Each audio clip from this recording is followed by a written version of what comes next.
Bonjour à tous, Besançon a vibré au rythme de son carnaval ce week-end, mais un événement est venu gâcher la fête hier. Des militantes du collectif identitaire Némésis ont brandi des pancartes et déployé une banderole à caractère xénophobe lors du défilé.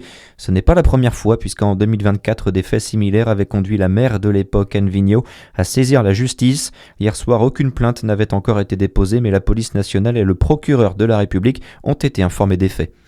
Important accident de la route cette nuit en Saône-et-Loire. Un homme a été transporté en urgence absolue sur le centre hospitalier de Paray-le-Monial. Il a fait une sortie de route seul au volant de sa voiture entre Beaubry et la Clayette dans le Brionnais. Une dizaine de pompiers est intervenue. Les avocats du barreau de Dijon ne désarment pas. Les robes noires sont en grève illimitée depuis le 6 avril. Ils s'opposent au projet de loi sur la justice criminelle et refusent une justice expéditive négociée rendue sans débat réel. Le point d'orgue de leur mobilisation est prévu aujourd'hui pour une journée justice morte, jour de l'examen de cette réforme au Sénat. De nombreux barreaux participent à cette opération aujourd'hui en France. Dans le reste de l'actualité, la réponse des États-Unis après l'échec de négociations ce week-end au Pakistan. L'armée américaine annonce un blocus des ports iraniens à partir de 16h, heure de Paris. Elle précise tout de même qu'elle continuera à autoriser la circulation des navires ne partant pas ou ne se dirigeant pas vers l'Iran à travers le détroit d'Ormuz. La fin de l'ère Orban en Hongrie, le pro-européen Peter Magyar va devenir le nouveau Premier ministre après sa victoire hier aux élections législatives. La dame prend le fou. Cette phrase ne peut s'entendre que lors d'une partie d'échecs. À Lons-le-Saunier, le club L'Échiquier Lédonien ouvre avec le collège Aristide Briand une section sportive échecs comme il existe une section foot ou basket. Au programme, 4 heures d'échecs chaque semaine pendant les heures scolaires, avec au bout la participation à des tournois et des championnats. Cela fait plusieurs années que le club tente d'ouvrir cette section.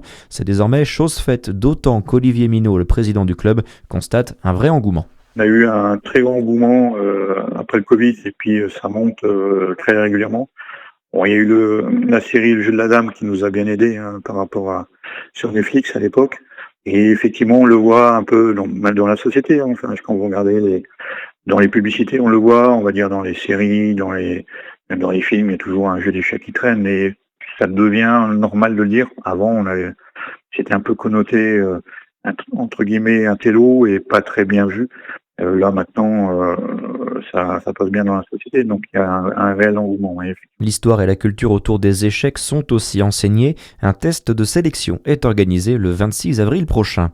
Et puis on termine par un mot de basket. La suite et fin de la 26e journée de Betclic Elite hier soir. Monaco s'est incliné 104-81 sur le parquet de Bourg-en-Bresse.